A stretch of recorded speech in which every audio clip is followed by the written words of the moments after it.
यीशु सहाय, praise the lord. किसी बड़े फैक्ट्री में प्रवेश करने के लिए गेट पास होता है और गेट पास के बिना हम अंदर प्रवेश नहीं कर पाते हैं।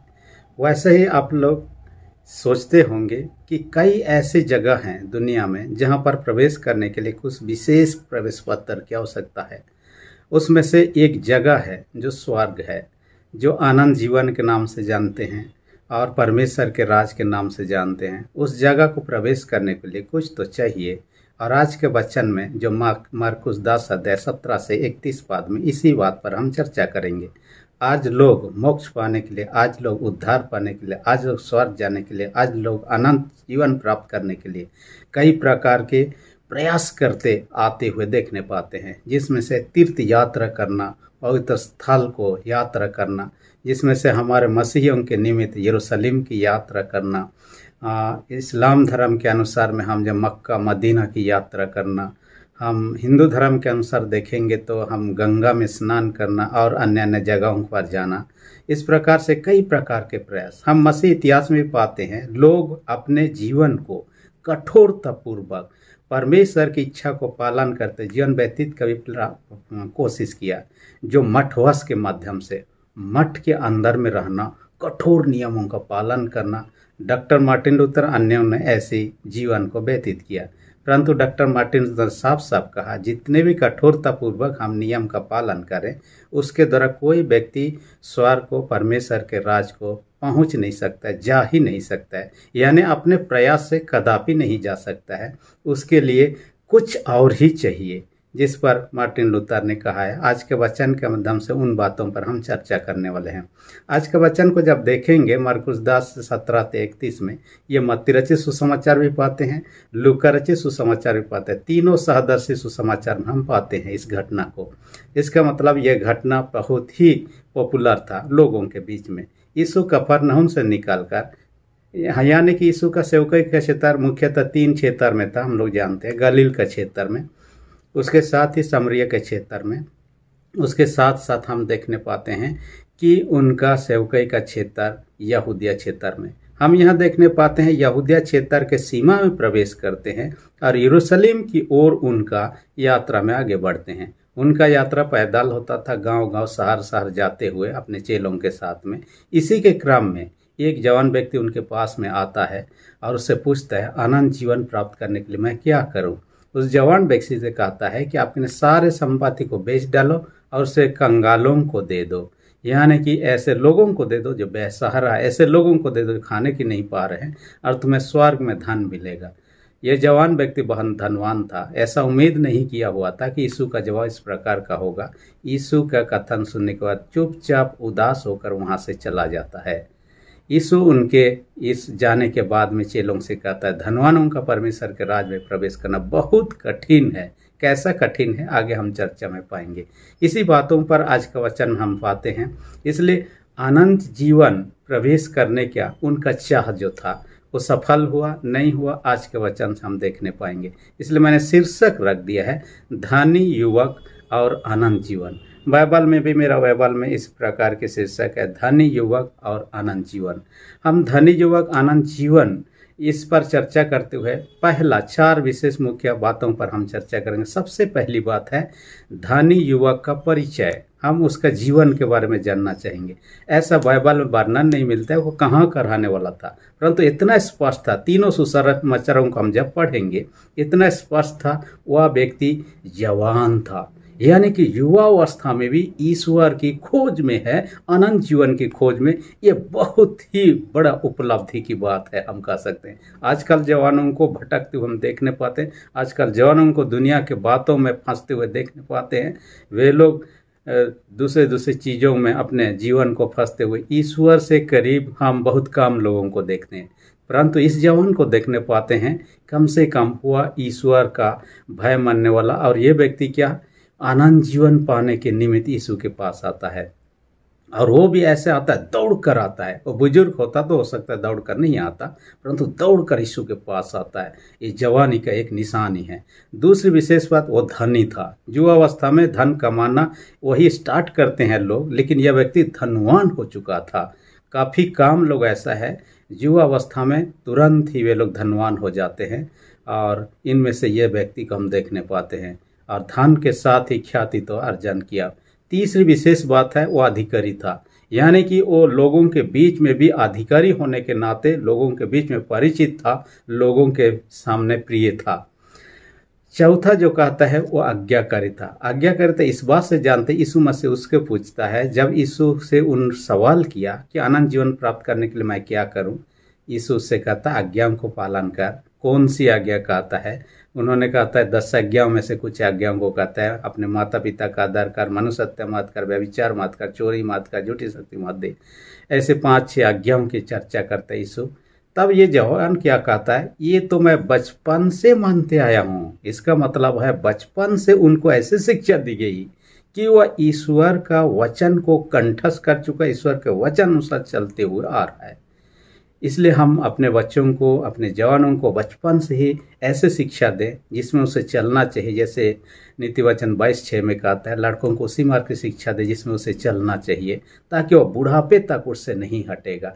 इन्होंने ऐसी शिक्षा को पाया था जिनके कारण से उसके आज्ञाकारी जीवन को व्यतीत करते हम देखने पाते हैं। इसलिए यीशु मसीह यहाँ करता है, वचन में कहता है यीशु उससे प्रेम किया। जब उन्होंने कहा इन वचनों को मैं मानता हूँ, यीशु उससे प्रेम किया। यदि हम परमेश्वर के वचनों को मानते हैं, परमेश्वर हमसे प्रेम करते हैं, हमारे साथ रहने के लिए आते हैं, वास करते हैं।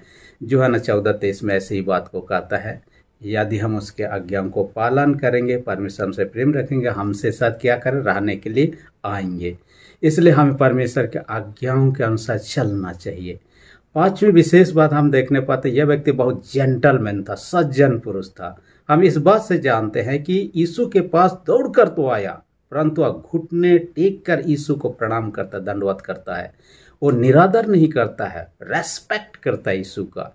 दूसरा चीज हम देखने पाते, यीशु को जो संबोधन करता है, उत्तम गुरु कहता है। उत्तम गुरु किसी को नहीं कहा जाता है, जो शिक्षा देते तो उनको गुरु कहा जाता है, परंतु यीशु को ये उत्तम गुरु कहता है। यीशु उनसे कहता है सिर्फ परमेश्वर को उत्तम कहा जा सकता है, क्योंकि वही है। यानी कि इस युवक यीशु को परमेश्वर का रेस्पेक्ट दे रहा है। हम यहाँ पर इसलिए सज्जन पुरुष के रूप में यहाँ देखने पाते। 6वीं बात हम देखने पाते, धार्मिक योश उसमें था, धार्मिकता की योश उसमें दिखाई देता है। क्योंकि कोई व्यक्ति जवानी के समय में पैसा कमाना, पद कमाना, दूसरी चीज़ों, गाड़ी लेना इत्यादि चीज़ों पर ध्यान देते हैं, परंतु यह अनंत जीवन की खोज में है और कैसे मैं प्राप्त कर सकता हूँ, उस खोज में यीशु के पास आया हुआ है। इसलिए सराहनीय है। देखिए, कम उम्र में काफ़ी कम लोग, हम इतिहास में एक व्यक्ति को पाते हैं, अलेक्जेंडर द ग्रेट। ऐसा नहीं कि अलेक्जेंडर द ग्रेट ईश्वर के प्रति झुका हुआ था, परंतु उसका कम उम्र में ख्याति को हम देख सकते हैं। 18 साल की उम्र में वार जनरल बना, यानी युद्ध के जनरल बन गया। और 18 साल की उम्र में जब उसके अगुवाई में लड़ाई लड़ा, उन्होंने जीत हासिल किया और सबसे तेज लड़ने वाला करार दिया गया। इतना ही नहीं, 18 साल से उम्र से लेकर उन्होंने 15 साल तक जब भी लड़ा, एक भी लड़ाई में कभी नहीं हारा। इतने कम उम्र से लड़ाई शुरू किया, सबसे तेज लड़ने वाला इंसान था और शत्रु से अचानक से आक्रमण करता और उनके पास में जीतने के लिए जो रणनीति होना चाहिए उसके पास होता। इस कारण से देखिए, 20 साल की उम्र में शासक बन जाता है और देखिए कम उम्र में पूरा विश्व का अपने अधीन में करने के लिए, जीत हासिल करने के लिए निकल पड़ता है। और जितने भी लड़ाई लड़ा जीवन में, एक भी नहीं हारता है। लेकिन देखिए 32 साल की उम्र में वो मर जाता है। हालांकि उस पर हम चर्चा नहीं, परंतु कहने का मतलब है एक जवान समय में ही उसका तेज तरार, उसका, हालांकि धर्म कर्म के प्रति यहाँ नहीं कर, परंतु ये जो शासन प्रशासन लड़ाई जो होता है उसके प्रति उसका हम रुचि को देखने को, वैसे इस व्यक्ति में देखने, जवान समय प्रभु के प्रति उनमें जोश से भरा हुआ देखने पाते हैं। और इन बातों को उसके बातों से देखने, ये जवान समय में परमेश्वर को याद करना आज भी जवानों के लिए आवश्यकता है। क्योंकि सब पदशक 12:1 में कहता है, अपने जवानी के दिनों में अपने सृजनहार को स्मरण रख रहता है। यानी उसे नहीं भूलना है, उसे स्मरण रखना है जो कि इस व्यक्ति ने किया जवान समय में। और यदि हम परमेश्वर के वचनों को मानते हैं, इस व्यक्ति जैसे हम पालन कर रहे हैं, हम बुराई से बच सकते हैं। भजन संहिता 119 उसका 9 पद में कहता है, जवान अपनी चाल को किस उपाय से शुद्ध रखे, तेरे वचन के अनुसार सब धन रहने से। 11 पद में कहता है, मैंने तेरे वचन को अपने हृदय में रख छोड़ा है ताकि तेरे विरुद्ध पाप ना करूं। ये वचन को उनको शिक्षा दिया गया था, इस कारण से बुराई काम नहीं करता था, उनसे दूर रहता था, विश्वासी जीवन को व्यतीत करता था। और यही तो चाहिए था, हर एक जवानों को दूसरों के लिए आदर्श होना चाहिए। इस व्यक्ति को हम कहेंगे दूसरों के लिए आदर्श की नहीं, यहाँ दिखाई देता है। पहला तीमुथियुस 4:12 में पौलुस प्रेरित तीमुथियुस को क्या कहता है, दूसरों के लिए आदर्श बन जा कहता है। ऐसा ही आज भी जवानों को चाहिए कि दूसरों के लिए आदर्श बनना चाहिए। दूसरा पॉइंट पर हम चर्चा करेंगे, उसका सवाल जो था, जवान का सवाल क्या था, अनंत जीवन पाने के लिए मैं क्या करूं, अनंत जीवन पाने के लिए मैं क्या करूं, ये सवाल उनके मन में था। सवाल आपके मेरे मन में आज है कि नहीं? आप और हम नहीं चाहते हैं कि अनंत जीवन पाने, तो आपके मेरे मन में भी ये सवाल होना चाहिए। लोगों का, संसार के लोगों का जीवन में ये सवाल होना चाहिए। हम हो सकता है कई दूसरे सवाल हमारे पास में, क्या करूं मैं, पास होने के लिए मैं क्या कर सकता हूँ, नौकरी पाने के लिए मैं क्या कर सकता हूँ, मैं इस पद को हासिल करने के लिए क्या कर सकता हूँ, क्या करूं, इस प्रकार के सवाल हो सकता है कईयों के मन में। परंतु इस जवान के मन में क्या था, अनंत जीवन प्राप्त करने के लिए। देखिए, अच्छी सवाल था और इस अनुसार हम कह सकते हैं वो अच्छा बात है। देखिए, स्वर्ग ऐसा जगह है, हर एक कोई जाना चाहेगा, जहाँ दुख नहीं है, सुख ही सुख है। स्वर्ग ऐसा जगह है, अनंत जीवन ऐसा जगह जो कभी खत्म होने वाला जीवन नहीं है। इस दुनिया का जितनी प्रकार की सुख सुविधा की हम कल्पना करें, उस स्वर्ग के सुख सुविधा के सामने ये कुछ भी नहीं है। कौन नहीं जाना चाहेगा? हर एक कोई वहाँ जाना चाहेगा, परंतु ऐसा तो संभव नहीं है। इसलिए इस व्यक्ति ने यीशु से पूछने के लिए आया कि अनंत जीवन प्राप्त करने के लिए मैं क्या करूं। लोग अलग अलग प्रकार का प्रयत्न करते हैं। कई लोग अपना ही जीव को भी काट कर भगवान को खुश करने के लिए बलि चढ़ाते हैं। कई लोग कई प्रकार के मन्नत पूरा करते हैं, अलग अलग तरह का।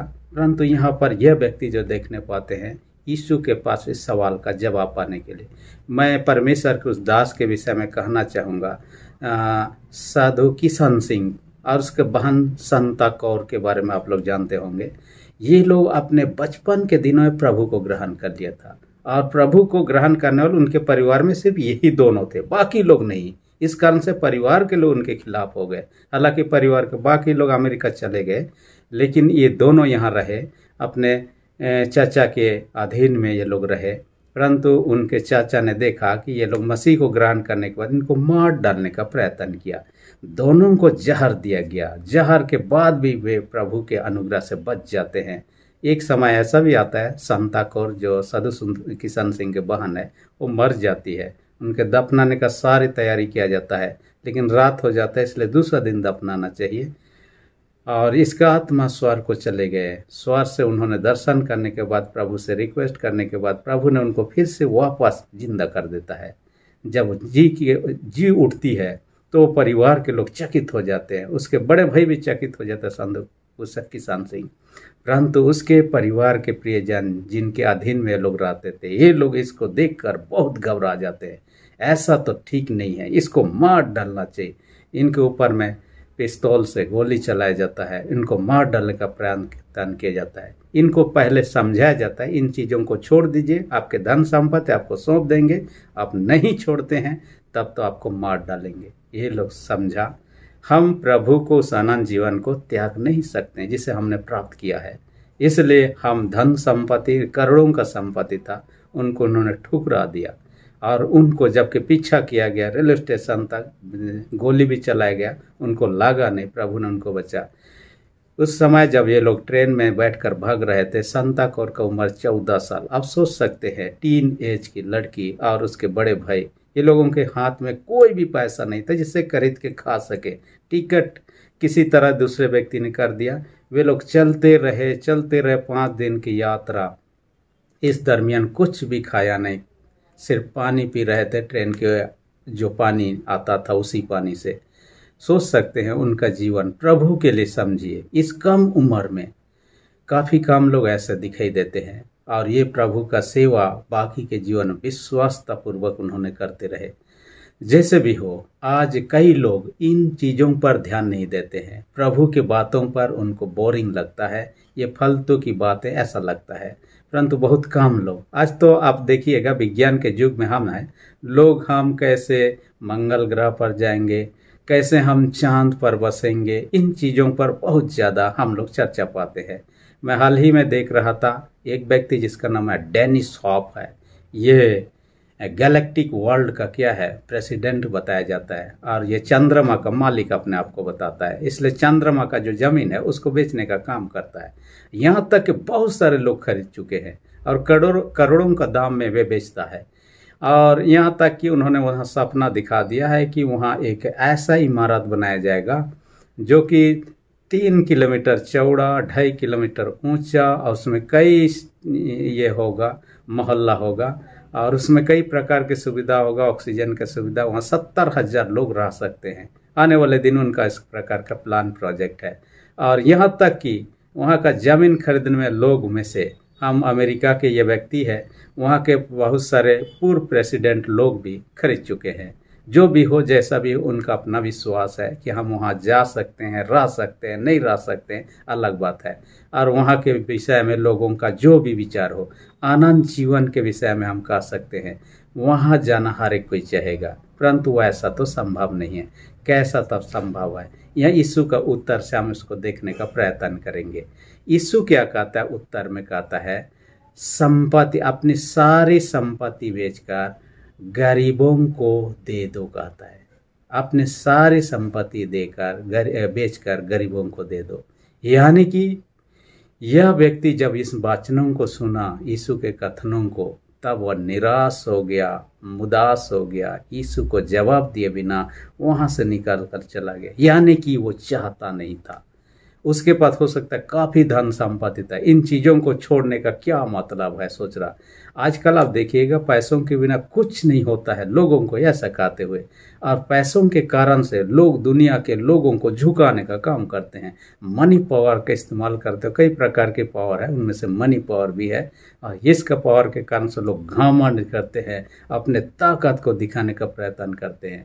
और यहाँ इसका मतलब, यीशु का इस कथन का ऐसा कदापि मतलब नहीं है कि हम संपत्ति बेच दें, गरीबों में बांट दें, तब हम स्वर्ग को जा सकते हैं। ऐसा कदापि नहीं है।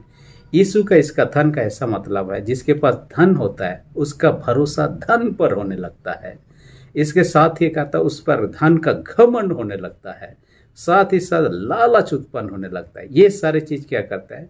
व्यक्ति को आनंद जीवन जाने से रोकने का काम करता है, क्योंकि ईश्वर पर भरोसा करने के बजाय धन पर भरोसा करने लगता है।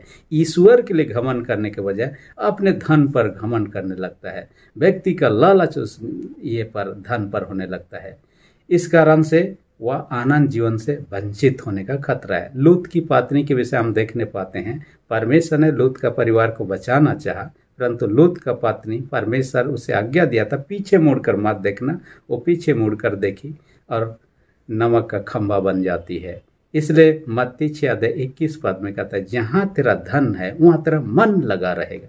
इसलिए हमारा धन जहाँ वहाँ मन लगा ना रहे, तो धन ही को तब हटा दीजिए। इसलिए इस जवान को कहता है, ये सिद्ध होना चाह रहा था, अनंत जीवन के लिए पूर्ण रूप से सिद्ध होना चाह रहा था, इसलिए यीशु मसीह ने उससे ऐसा कहा, लेकिन वो तैयार नहीं।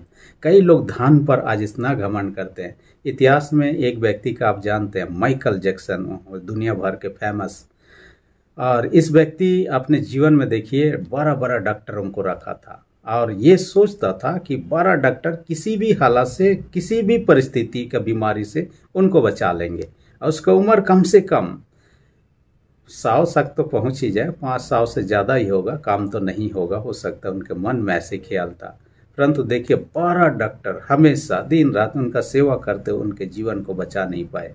हालांकि किस प्रकार की बीमारी उनमें ये था, मैं अभी डिटेल नहीं पा सकता, परंतु 50 का उम्र में ही इस दुनिया को छोड़ देता है। इस कारण से हम धन संपत्ति पर, लोगों पर हम भरोसा नहीं कर सकते हैं, हम सिर्फ यीशु मसीह पर भरोसा कर सकते हैं। तो इस युवक को यही करने के लिए वह उकसा रहा था कि धन संपत्ति यदि चला जाएगा, ऑटोमेटिकली व्यक्ति ईश्वर पर भरोसा रखेगा, आप उस पर घमंड भी नहीं करेगा, और ईश्वर पर भरोसा रखे, विश्वास करेगा, उसी की ईश्वर का अनुग्रह से ईश्वर को जा सकता। व्यक्ति अपने प्रयास से कभी ईश्वर को नहीं जा सकता है, यीशु के अनुग्रह से। इसलिए यूहन्ना 14:6 में कहता है, मर सत्ता जीवन मैं हूँ, बिना मेरे द्वारा कोई पिता के पास जा नहीं सकता। इसलिए वहां जाना है, अनंत जीवन प्राप्त करना, यीशु पर भरोसा रखना। बाइबल में कहता है बालकों के समान मान रखिए, बालकों के समान भरोसा रखिए। मरकुस 10 अध्याय उसका 14 पद में आप देखिए, स्वर्ग का राज कैसे लोगों का कहता है, बालकों का जैसा जो मन रखते हैं उनका है कहता है। बालकों का मन कैसा होता है, अपने माता पिता पर बहुत भरोसा होता है, चाहे पढ़ा लिखा हो अनपढ़ हो, चाहे ताकतवर हो चाहे कमजोर हो, चाहे लोग धनी हो चाहे गरीब हो, माता पिता पर उन पर भरोसा रहता है। और इस कारण से हम देखते हैं जैसे छोटा बड़ा अपने माता पिता पर भरोसा रखता है, हमें अपने स्वर्गीय पिता पर भरोसा रखना चाहिए। यीशु मसीह उस जवान के चले जाने के बाद एक बात कहता है, धनवानों का परमेश्वर के राज में प्रवेश करना कैसा कठिन है कहता है, बहुत कठिन है उसका कहने का मतलब। और क्या कहता है, धनवानों का परमेश्वर के राज में प्रवेश करने से सहज क्या है, ऊंट का सुई के नक्के में से निकल जाना। ऊंट हम जानते हैं बड़ा जानवर है, रेगिस्तान का सबसे बड़ा जानवर हम कहेंगे, और उस ऊंट को यदि सुई का छेदा में पार करे, ये तो कदापि संभव नहीं है।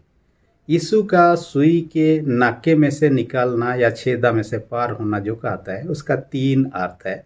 उसमें सबसे पहले है ऊंट का सचमुच में सुई का छेदा में से पार होना, ये कदापि संभव नहीं है।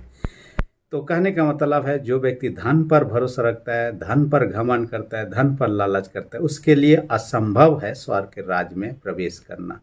इसलिए हम उन चीज़ों को त्याग दें, उन चीज़ों पर भरोसा न रखें। हमारा कहने का मतलब उन चीज़ों पर हम भरोसा रखें, प्रभु पर भरोसा रखें, उसी के लिए घमंड करें और उसी का महिमा के लिए जीवन को जिए। ये बात कहता है। दूसरा अर्थ कहता है, ये जो ऊंट के लिए ग्रीक में वर्ड है केमेलस, और एक वर्ड जो है केमेलस से है, वो तो है कहता है जहाज, जो पानी जहाज होता है उसमें जो रस्सी इस्तेमाल किया जाता है उसको भी कहा जाता है केमेलस। तो कुछ लोगों का ये मानना है यीशु मसीह का कथन ये नहीं था ऊंट सुई के छेदा में पार होना, परंतु जहाज में जो बांधा जाने वाला रस्सी होता है, मोटा रस्सी होता है, उस रस्सी का सुई का छेदा में पार होना असंभव होता है। ये भी सही है, उस रस्सी इतना मोटा होता है सुई का छेदा में पार नहीं हो सकता है। उसका जैसे पार होना असंभव है, व्यक्ति धन पर जब भरोसा रखता है स्वर्ग के राज में प्रवेश करना भी असंभव है। तीसरा अर्थ कहता है, प्राचीन समय में जहाँ बड़ा बड़ा गेट होता है, आजकल भी हमारे कैंपस में भी जहाँ है, बड़ा गेट के बगल में एक छोटा गेट होता है, और बड़ा गेट उसी समय खोला जाता है, बड़ा गाड़ी सब आता हो, ज़्यादा लोग आते हैं उस समय, लेकिन बाकी समय में सिर्फ छोटा गेट खुला होता है, जिसके जरिए से व्यक्ति क्या होता है, सीधा पार नहीं होता है, झुक कर पार होता है। व्यक्ति ही यदि झुक कर पार होता है, उस छोटा छेदा में ऊंट को पार होने में कितना तकलीफ होता होगा। ये छोटा जो गेट होता था उसको कहा जाता है सुई के नक्के कहा जाता था, उस गेट को ही कहा जाता है सुई के नक्के, छोटा गेट को। इसलिए कहता है उस छोटा गेट में प्रवेश करना, जब मनुष्य को झुक कर प्रवेश करना, झुक कर, यहाँ पर आप देखिएगा मनुष्य को जैसे झुकना पड़ता है प्रवेश करने के लिए, ईश्वर के सामने हर एक इंसान को झुकने की आवश्यकता है। हम कई बार झुकना नहीं चाहते, दीन होना नहीं चाहते, नम्र होना नहीं चाहते वो ईश्वर के सामने। इसलिए मत्ती 5 उसका 3 पद में कहता है, धन्य है जो मान के दीन है, क्योंकि स्वर्ग का राज उन्हीं का है कहता है। जो लोग दीन हैं उनके लिए स्वर्ग का राज। इसलिए यहाँ झुक कर पार होना ईश्वर के सामने अपने आप को झुकने का है, दंडवत करने का है, उसके सामने अधीन होने की बात है। इसलिए जवान व्यक्ति यदि ईश्वर के सामने झुकता है, नम्र होता है, भरोसा रखता है, तब स्वर्ग के राज में प्रवेश करना, जैसे गेट में प्रवेश करना संभव है। तो ऊंट को पार होने के लिए अपने सारे सामानों को उतारना पड़ता, उसको झुकना पड़ता, किसी तरह परेशानी के साथ में उससे पार हो सकता है मुश्किल से। इसलिए यीशु मसीह ने इस प्रकार के कथनों को कहा। इसलिए हम यदि प्रवेश करना चाहते हैं, हमारा भरोसा यीशु मसीह पर होना चाहिए, जिसके जरिए से हम स्वर्ग को जा सकते हैं। घमंड होने से हमारा वहाँ से वंचित हो सकते हैं, जैसे लूसीफर को हम देखने पाते, घमंड के कारण से स्वर्ग से पतित कर दिया गया, गिरा दिया जाता है। इसलिए नीति वचन 16 अध्याय 18 पद में कहता है, विनाश से पहले घमंड उत्पन्न होता है। इसलिए घमंड न करें, नहीं तो समझ लें कि हम विनाश के कगार पर हैं।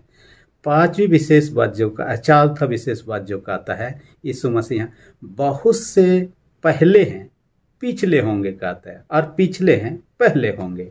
यहाँ पर क्या कहता है, बहुत से पहले हैं वे पिछले हो जाएंगे।